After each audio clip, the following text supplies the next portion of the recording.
Muy buenas tardes, queridos alumnos de practicatest.cl.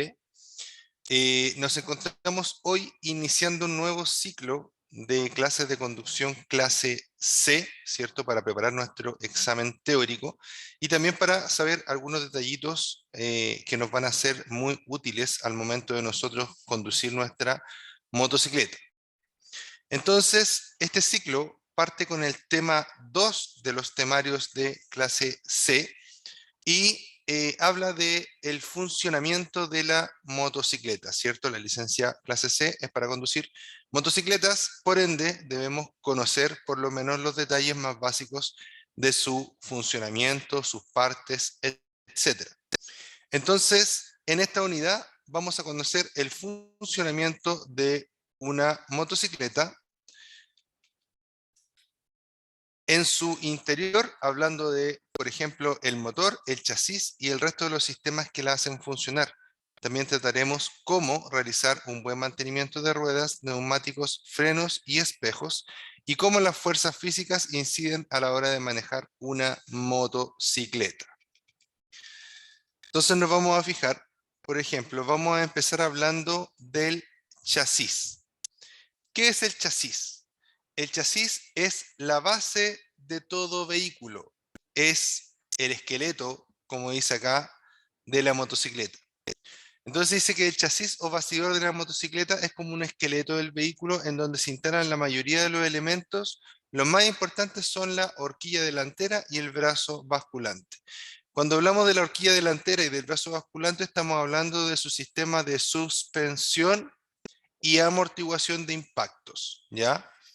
Ambos en el mismo sistema. Para empezar tenemos la horquilla, que es la parte delantera, ¿cierto?, de nuestro vehículo, de nuestra moto, y las horquillas pueden haber normalmente en versiones invertidas y tradicionales. ¿Ya? Las motos un poquito más avanzadas, ¿cierto? Por lo general te dan horquilla invertida y las otras traen horquilla tradicional, ¿cierto? Una de las ventajas de la horquilla invertida es que se supone que mantienen más tiempo de contacto entre la rueda y el suelo, ¿ya? ¿Por qué tocó este punto? Porque las suspensiones, si bien es cierto, permiten que la moto mantenga una altura determinada y también sea más cómoda para manejar. Esto quiere decir que no va a traspasar todos los golpes que sufre la moto hacia el conductor, o los va a traspasar pero con menos intensidad. Pero la función más importante de la suspensión es que las ruedas puedan adaptarse a las distintas condiciones del camino. De esta forma, vamos a conseguir que la rueda, propiamente tal, se mantenga lo más posible pegada al asfalto o a la calle. De esta forma, vamos a tener más control. Muchas veces cuando pasamos por un camino de ripio, por ejemplo, un camino irregular, una de las cosas que pasa es que la rueda empieza a rebotar mucho en el suelo, por decirlo así, y al rebotar mucho en el suelo, pasa que eh, empezamos a perder adherencia, ¿ya? Y pasa que queremos doblar hacia un lado y la moto no responde tan bien, ¿cierto? Como cuando la calle está lisa. Entre mejor sea nuestro sistema de suspensión o mejor mantenido esté el sistema de suspensión que nosotros tengamos, eso va a pasar menos y vamos a tener más control. Dice que, ¿cierto? Luego me habla del basculante. Dice que mantiene la rueda y la suspensión trasera. Cuando hablamos de basculante, estamos hablando de la parte trasera. Dice, esta suspensión consta por lo general de resortes en espiral y amortiguadores telescópicos. Trabajan generalmente con aceite. Tanto la horquilla como el basculante, digamos la suspensión trasera, van a trabajar siempre con aceite. El basculante es una pieza metálica, pero el basculante va unido, ¿cierto?, a un sistema de suspensión, y ese sistema de suspensión es el que va a trabajar con aceite y aire o algún tipo de gas, ¿ya? Si nos vamos a esta imagen, vamos a encontrar, ¿cierto?, que acá toda la parte negra es chasis, ¿ya? Toda esta parte negra es chasis, y si me pongo en esta zona de acá, la parte amarilla, eso ya no es el chasis, sino que más bien es la suspensión, y cuando hablamos de brazo basculante estamos hablando de este basculante que está acá. ¿Por qué se llama basculante? Porque aquí en esta parte pivotea, ¿cierto? Y la parte trasera sube y baja, ¿cierto? Dependiendo de las irregularidades que pueda tener el camino. Cosa importante es saber que el chasis es el que le da la identidad a tu moto, ¿ya? Si este chasis eh, se ve adulterado, ¿cierto? Lo que van a hacer es que van a borrar un número que tiene, es un código en realidad, que tiene letras y números en esta zona de acá, ¿ya? Estas letras y estos números en esta zona de acá, ¿cierto? Son como el root de tu moto. Si los borran, esta moto ya nunca más va a volver a ser legal, ¿ya? De hecho, cuando pasa eso y las motos, por ejemplo, son recuperadas, normalmente se dan por pérdida total, porque ya no se puede como devolver la identidad a la moto, por decirlo así. O un vehículo también pasa lo mismo. Siempre que compremos un vehículo, debemos preocuparnos mucho de que su número de chasis no esté adulterado y que corresponda a los papeles con los que estamos nosotros comprando ese mismo vehículo. ¿Cómo sé que no va a estar adulterado?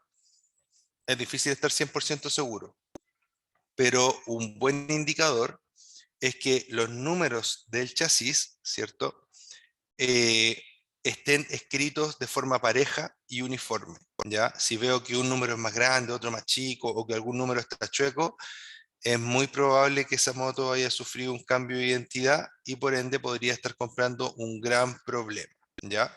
Así como eso es como un poquito de consejos, ¿cierto? Para cuando ustedes vayan a comprar una motocicleta. Es importante revisar si la moto es nueva o es usada. Igual debemos revisar siempre los números de chasis que coincidan con la documentación que me están entregando. Importante, dice, siempre verifique que la amortiguación no tenga fugas de líquidos. Al tener malo el sistema de amortiguación, puede provocar serios daños en la conducción y control de la motocicleta.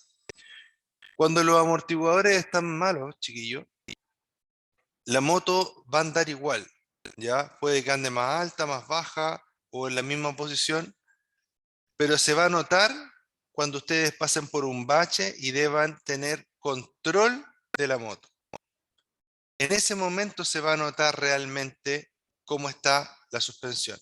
Y obviamente en ese momento, si la suspensión no está en buenas o en óptimas condiciones, obviamente las probabilidades de que la maniobra salga mal aumentan.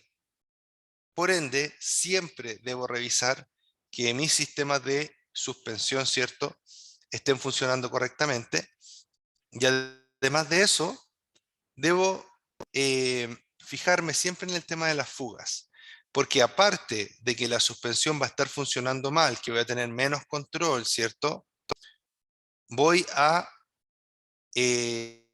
o puede pasar que el mismo aceite de la suspensión llegue, por ejemplo, a los frenos, ¿ya?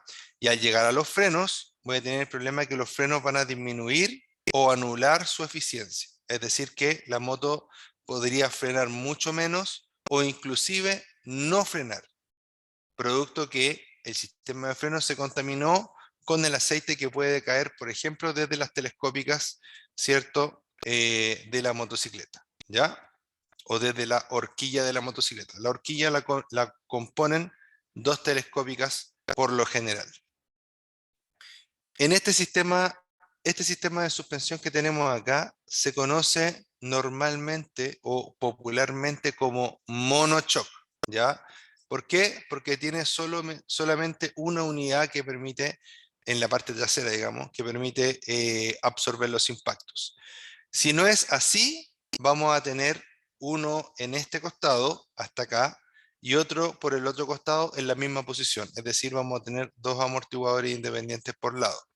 Pero esto es como lo más usado en motocicletas de un poco más de gama, por decirlo así. Las que traen acá solamente, normalmente, no siempre, son motocicletas de gama un poco más baja o inferior. Ahora vamos a hablar de el motor, ¿ya? Pieza importante, el motor de la moto, es lo que permite que la moto se desplace. 2.2, el motor dice. Como en los automóviles, también es el corazón de la motocicleta, pero existen dos tipos de motores más comunes que son los de 2 tiempos y los de 4 tiempos. ¿Cuál es la diferencia? Para empezar, los que se usan actualmente y los que actualmente hay más en el mercado para la calle, ¿cierto? Para usar la moto para desplazarme del punto A al punto B, para usarla en la vía pública, son los motores de 4 tiempos. ¿Por qué? Porque por su principio de funcionamiento, los motores de 2 tiempos contaminan mucho más que un motor de 4 tiempos. Estos motores de 2 y de 4 tiempos, ¿cierto? Tienen un funcionamiento distinto. Los dos queman combustible, ¿cierto? Los dos transforman energía química en energía mecánica, por decirlo así, pero de distintas formas. Los dos generan movimiento a partir de combustible, pero de distintas formas. ¿Cuál es la diferencia entre uno y el otro? ¿Por qué se llama uno 2 tiempos y por qué el otro se llama 4 tiempos? En el interior del motor existen unas piezas que se llaman pistones, ¿ya? Los pistones en un motor de 2 tiempos, cuando está funcionando el motor, los pistones suben y bajan por el interior de un cilindro, ¿ya? Al subir, estamos hablando del de 2 tiempos ahora, al subir el pistón se genera una explosión y esa explosión empuja el pistón hacia abajo y eso genera un movimiento circular, ¿ya? Cada vez que el pistón sube, se genera la explosión y baja el pistón y se genera un impulso con este movimiento circular que permite mover las ruedas. Si yo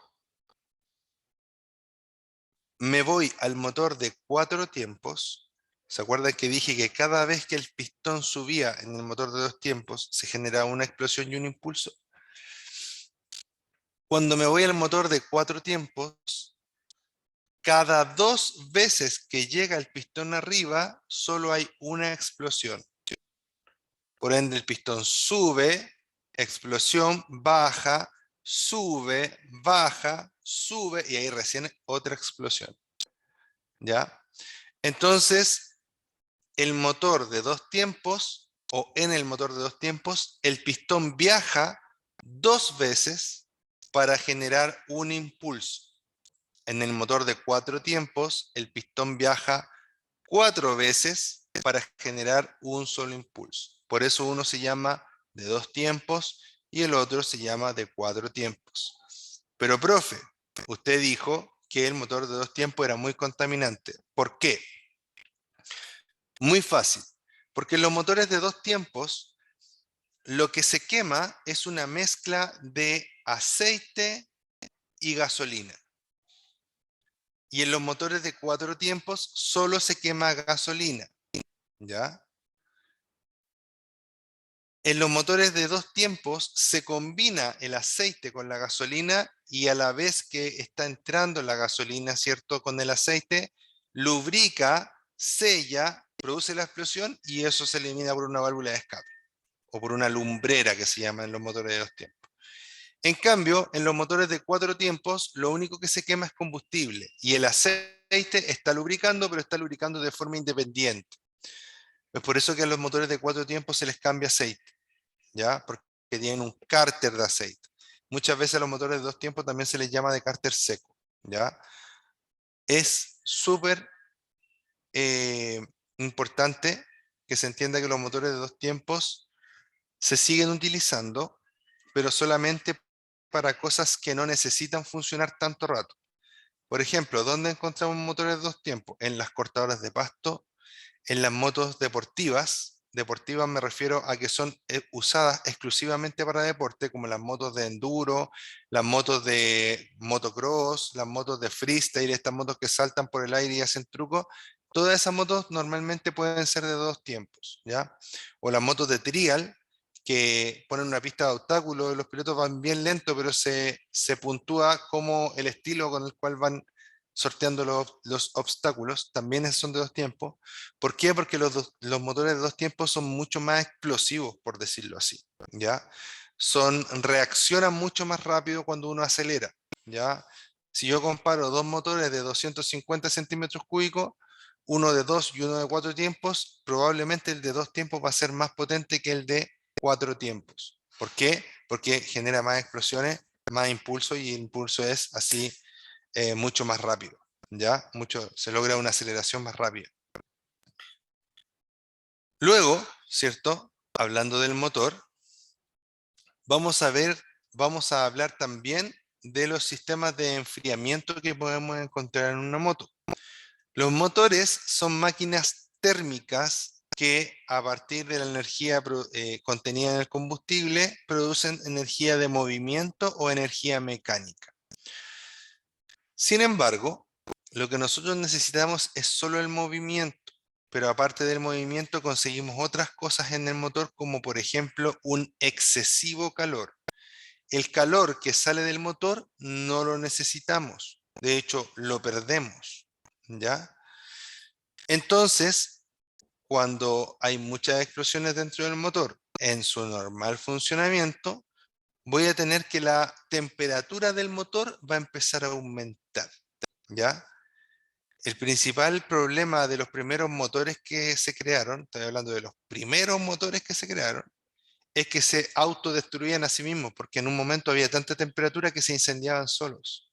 ¿Ya? Había modelos en esos años, muchos años atrás, había modelos de motores que eran de madera. ¿Ya? Entonces el motor empezaba a funcionar y después de un rato que funcionaba, se quemaba a sí mismo. Eso mejoró, ¿cierto?, con la tecnología de los materiales y el metal y las cosas nuevas que se fueron utilizando, ¿cierto?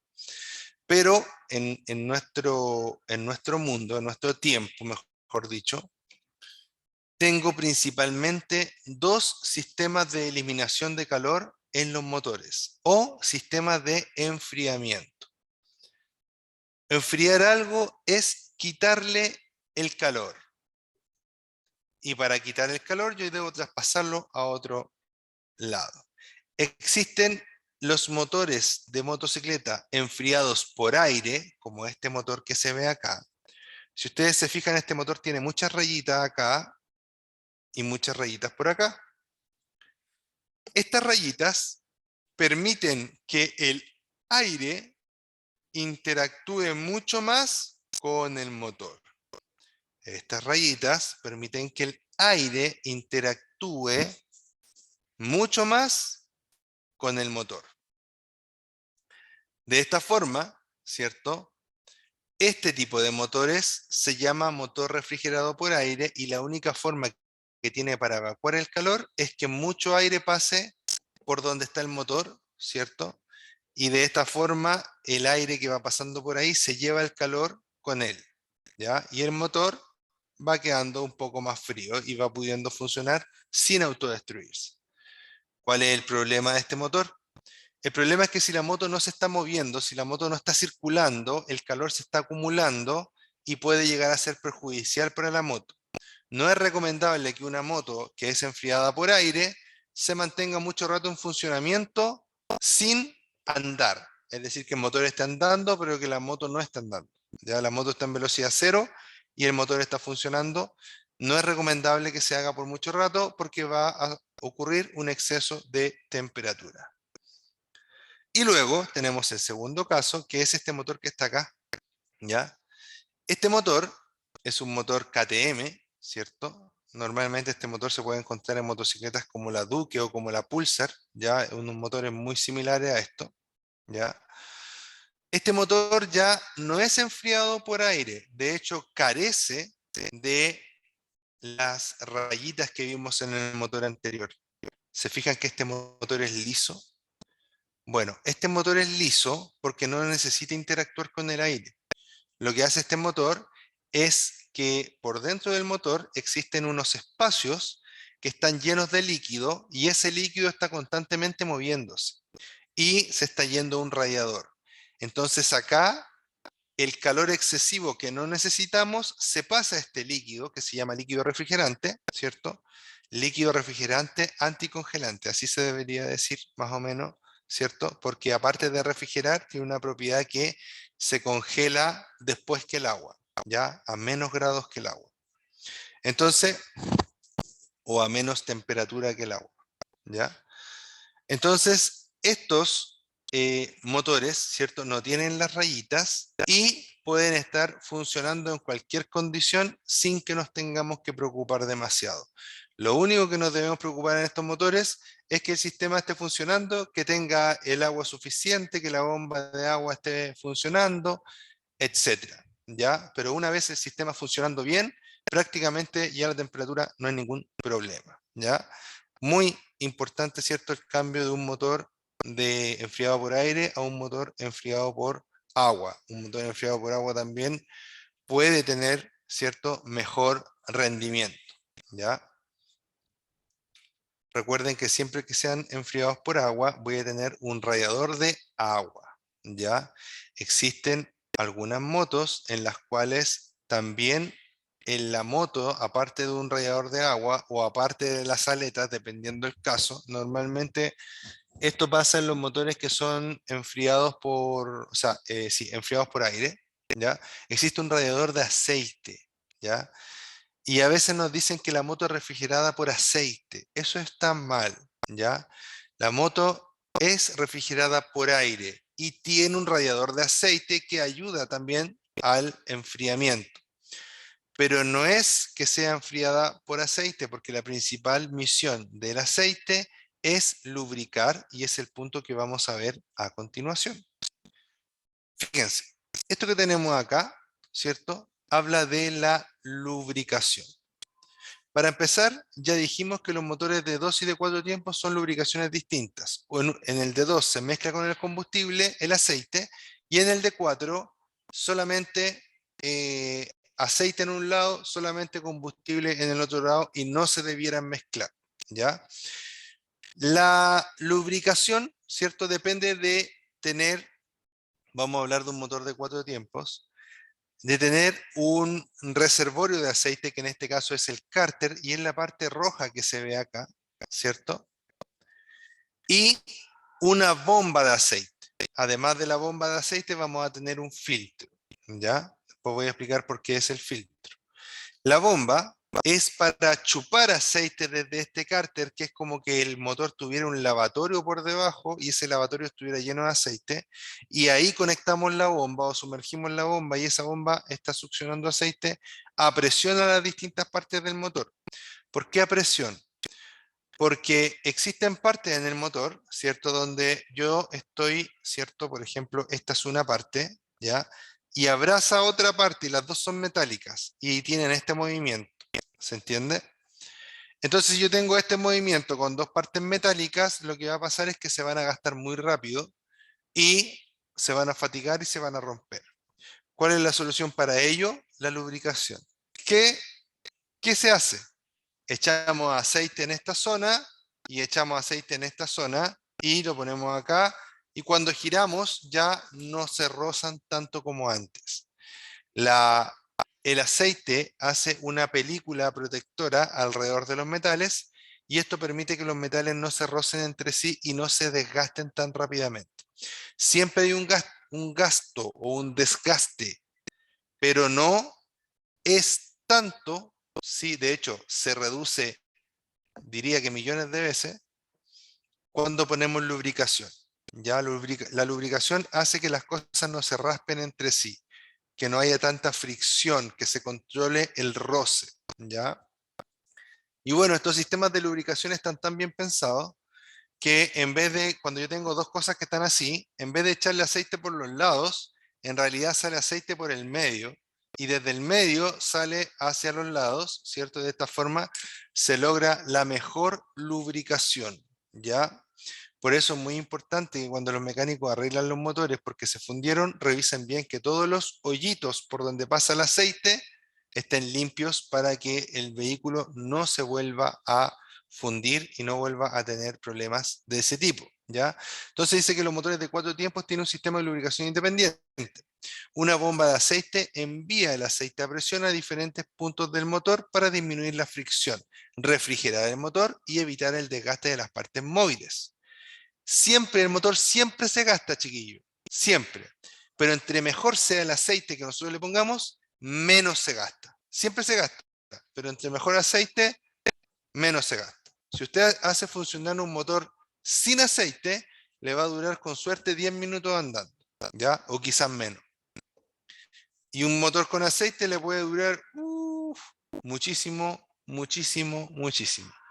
Dice, siempre controle el aceite con las pautas del fabricante. En las motos, a veces las mantenciones son cada 3.000 kilómetros, cada 5.000 kilómetros, cada 10.000 kilómetros. Dependiendo lo que diga el fabricante de su moto, es como usted va a hacer el cambio de aceite. Cosa importante es que las motos chicas normalmente usan un solo litro de aceite o dos a lo más, ¿ya? Entonces, como usan poco aceite, nos da la posibilidad de gastar quizá un poquito más en comprar un aceite de mejor calidad y les aseguro que esa moto va a durar, obviamente, mucho más.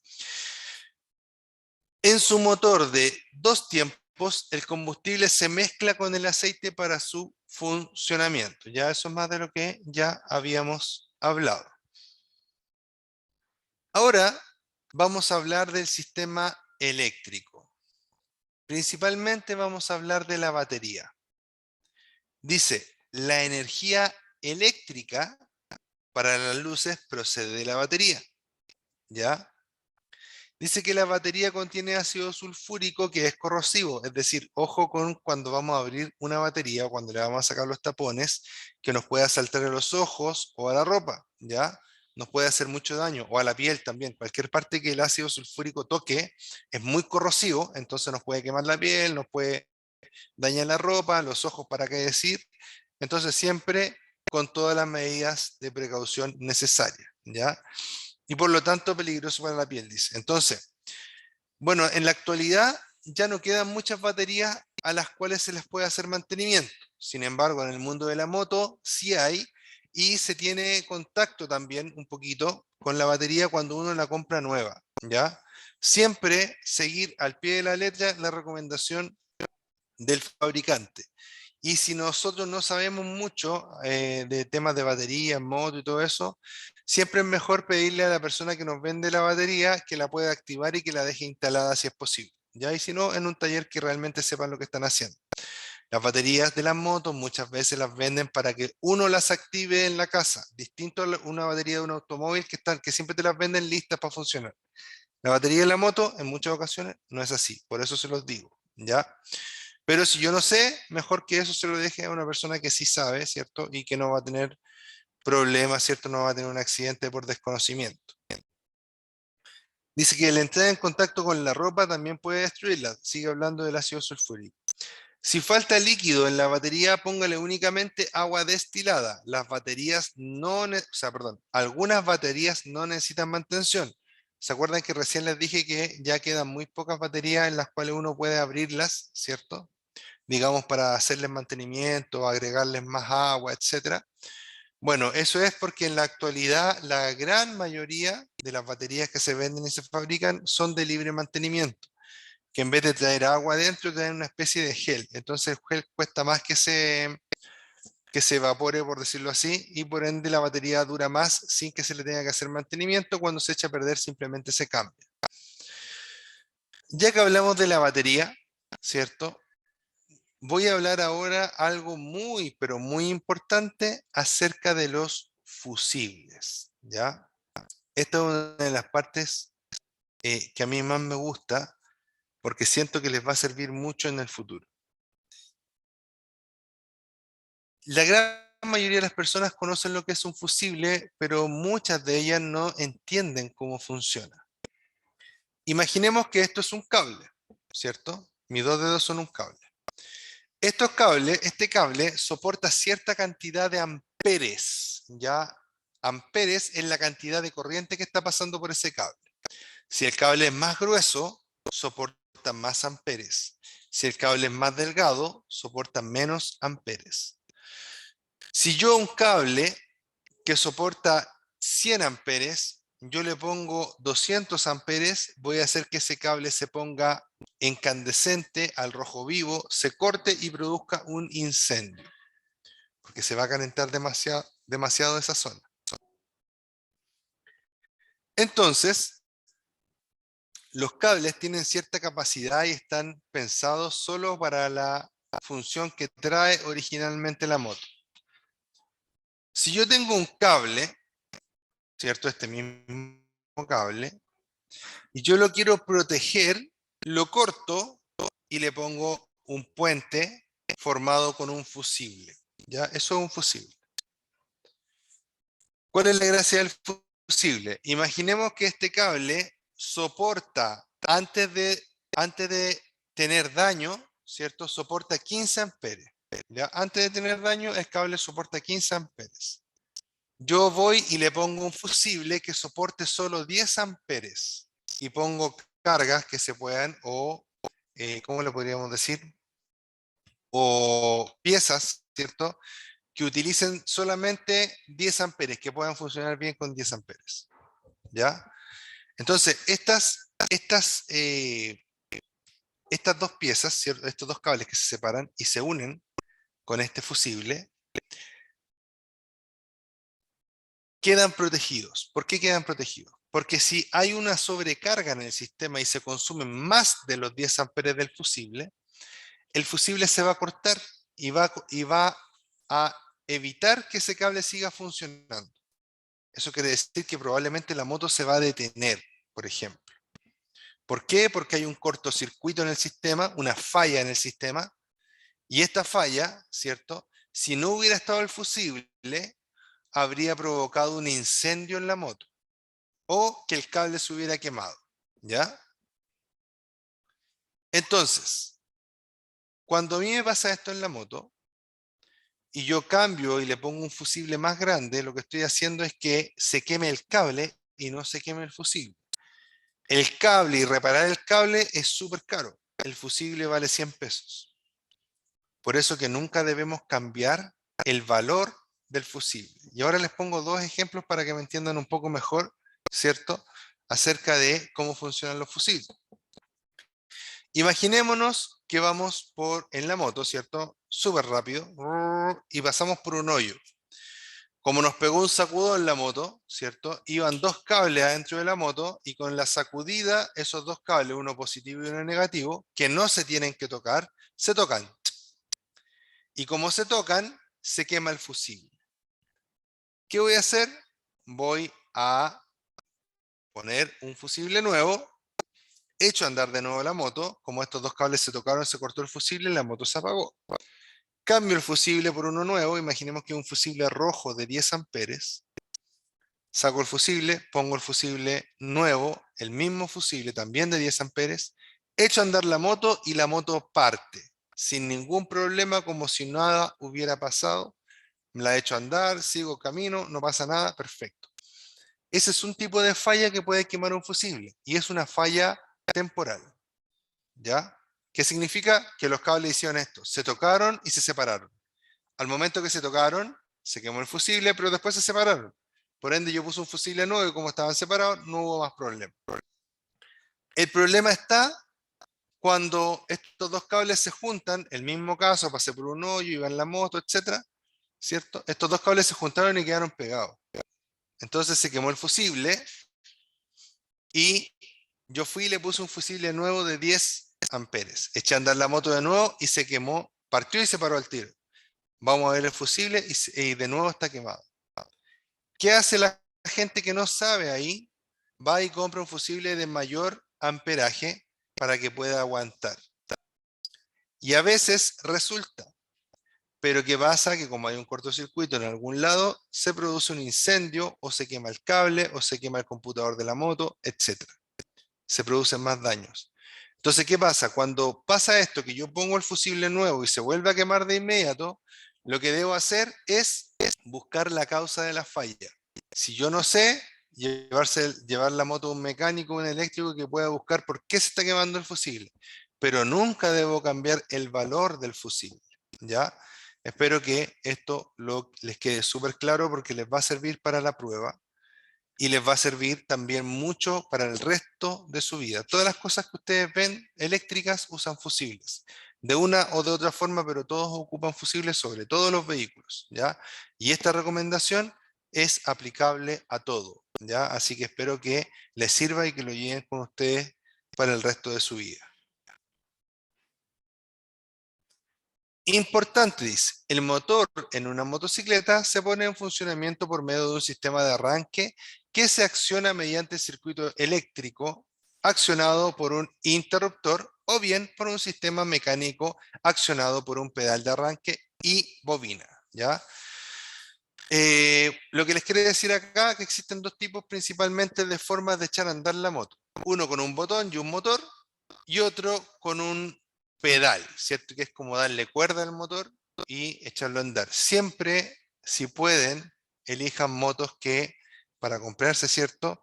Elijan motos que tengan sistema de encendido con botón de forma automática. ¿Por qué? Porque simplifica mucho eh, el usar la moto, ¿ya? Y es mucho menos peligroso también. Luego, hablando de los sistemas de combustible, debemos saber que en la actualidad existen motos con carburador y motos con inyección electrónica. Si se han fijado en los precios de las motos últimamente, han subido mucho de precio. Y eso es porque en la actualidad todas las motos que se venden en Chile deben usar sistemas de inyección electrónica por tema de emisiones y traer convertidor catalítico. Entonces, antiguamente se vendían motos con carburador, hace no mucho, hasta hace 5 años atrás, quizás un poco menos, se vendían motos con carburador y sin convertidor catalítico. ¿Qué pasaba? Que las motos contaminaban bastante, ¿cierto? Ese tipo de motos, pero eran más baratas, ¿ya? En la actualidad las motos son más caras porque traen inyección electrónica y sistema de control de emisiones, ¿ya? Entonces, voy a dar una recomendación igual, ¿cierto? Para las personas que usan moto con carburador todavía.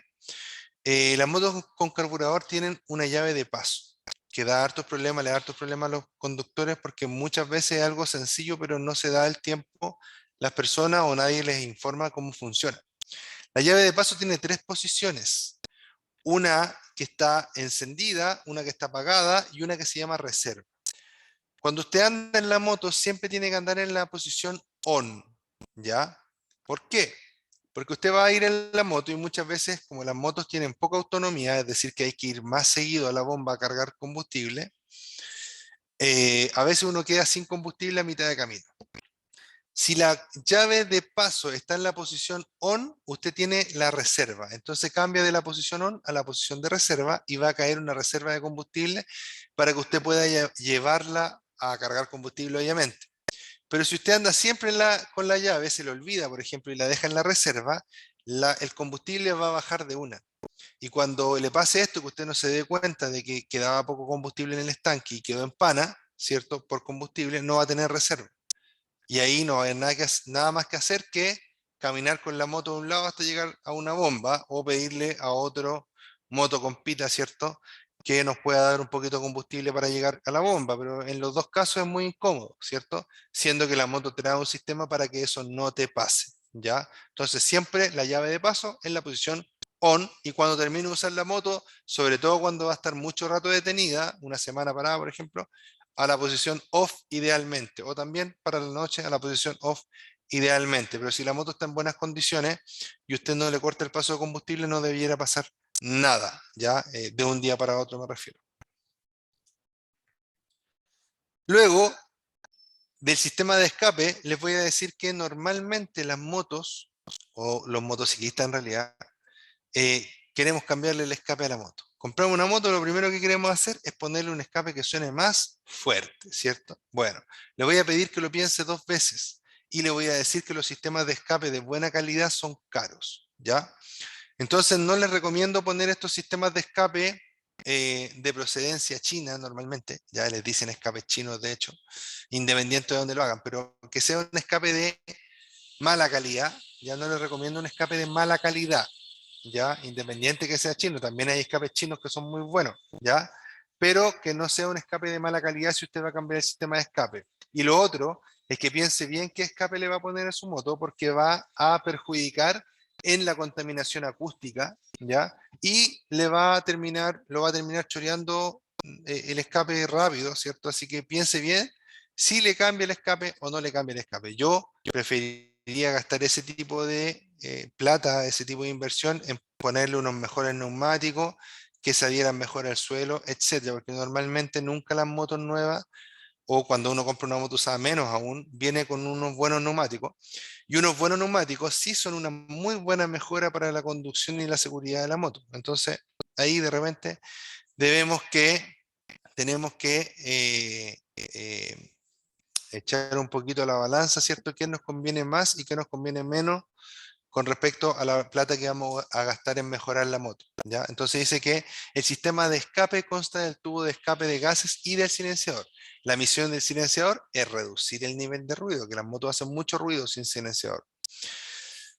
No lo cambie ni lo modifique el silenciador para aumentar el nivel de ruido. Eso es lo ideal. No lo cambies ni lo modifiques, ¿ya? En los motores de dos tiempos, el silenciador debe presentar una determinada resistencia a la salida de los gases para aprovechar al máximo la potencia del motor, y los gases de escape contienen sustancias tóxicas. Nunca mantenga el motor en funcionamiento en un estacionamiento, ni siquiera cuando éste sea abierto. ¿Ya? ¿Por qué? Porque la moto está produciendo la contaminación ahí mismo, no se está moviendo, se está acumulando la contaminación y vamos a estar respirando más gases tóxicos que de costumbre, ¿ya? El sistema de refrigeración ya lo hablamos, ¿cierto? Y por último, les voy a hablar un poquito de la transmisión, ¿ya? La transmisión es la forma en la cual el motor pasa el movimiento hasta las ruedas, ¿ya? Pero cuando hablamos específicamente en una moto de transmisión, por lo general se refiere a la cadena o su símil, ¿cierto? En otro tipo de tecnología, como lo son el cardán, que es esto que está acá, o la correa, ¿ya? Entonces podemos tener, para transmitir el movimiento en las motos, desde el motor hacia la rueda trasera, una cadena, una correa y un cardán. ¿Ya? Normalmente los cardanes solo los vemos en motos de muy alta gama, ¿ya? De hecho ahí se ve que es una moto BMW, pero más que una BMW, es una BMW de alta gama, ¿ya? Y acá tenemos esta correa, que una de las ventajas que tiene la correa es que es muy, muy silenciosa, ¿ya? Entonces el confort de la moto aumenta muchas veces cuando tenemos un sistema de correa, es más suave, etcétera, pero no, normalmente no se usa para motos de mucha potencia, ¿ya? Cosa importante, ¿cierto? O cosa que podríamos saber con respecto a las correas, es que las motos de scooter normalmente traen una correa, ¿cierto?, para transmitir la energía hacia la rueda trasera. ¿Y de cuál vamos a hablar? Por supuesto que vamos a hablar de la más utilizada en la actualidad, que es la cadena, ¿cierto? Cadena, catalina y el piñón que sale desde el motor, ¿ya? Súper importante. Esto normalmente le llaman kit de arrastre o kit de transmisión, ¿cierto? Cuando uno lo quiere comprar. Existen diferentes pasos, diferentes portes de eslabones, de dientes, etc. Obviamente todas las piezas de la misma moto deben ser del mismo paso, el mismo tipo de diente, etcétera, el mismo porte. Las cadenas se pueden cortar en algunas ocasiones para que ustedes sepan, ¿cierto? A veces la cadena queda muy larga, simplemente se corta un eslabón, ¿cierto? Se le saca un pasador y se toma más adelante. Y importante también es saber que las cadenas o la moto en realidad tiene una regulación. Es decir, que la rueda trasera se puede correr más atrás o más adelante para dar más o menos tensión a la correa. Nunca, perdón, a la cadena. Nunca eh, esta, esta cadena, ¿cierto? Debe quedar 100% tensa, nunca debe quedar dura, ¿ya? ¿Por qué? Porque el basculante, al irse moviendo hacia arriba y hacia abajo, alarga o acorta, ¿cierto? La distancia que hay entre la rueda y el motor, ¿ya? Muy poquito, pero eso se debe absorber en parte, ¿cierto? Con la holgura que va a quedar la cadena. Cuando uno compra la cadena y en el manual de la moto nos van a decir cuál es la holgura ideal de la cadena, ¿ya? Pero normalmente son alrededor de unos 3 centímetros, un poquito más, un poquito menos, o si ustedes quieren 2 o 3 dedos más o menos, va a depender un poco, como les digo, de la cadena, ¿cierto? Y lo dice en la caja de la cadena nueva que ustedes van a comprar, les dice cuál es la holgura recomendada según el fabricante de la cadena. Y en el manual de taller de la moto van a encontrar, también pueden encontrarlo en el de usuario, pero con mayor razón, o sea, con mayor, como le dijera, hay más posibilidades de que lo encuentren en el manual de taller, ¿cierto? De la moto, y que les va a decir cuánta es la holgura exacta que debería llevar la cadena. Pero lo más importante es que nunca esté 100% tensa y que tampoco esté suelta, ya que tenga una holgura que sobre todo se ve en la parte de abajo de la cadena, ahí se ve como la cadena se puede mover un poquito. Es obviamente un poquito, tampoco puede ir suelta, ¿ya? Súper importante que la cadena, el piñón y la catarina se cambien al mismo tiempo, ojalá siempre, ¿ya? Porque de esta forma se amoldan entre ellas. Y es importante que sepan que también que la cadena, al ir funcionando, naturalmente se va estirando, ¿ya? Y es por eso que es necesario que cada cierto tiempo la vayamos tensando un poquito, ¿cierto? O regulando, ¿cierto? La holgura que debe tener, ¿ya? Espero que les haya gustado mucho esta clase, ¿ya? Tratamos de poner lo mejor posible, ¿cierto? En todos los temas que vamos tocando.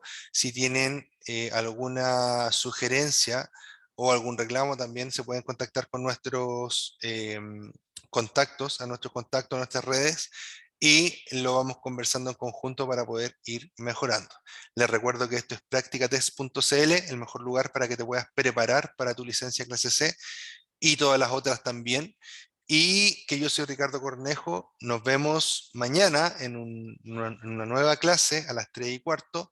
Cuídense mucho y chao, chao.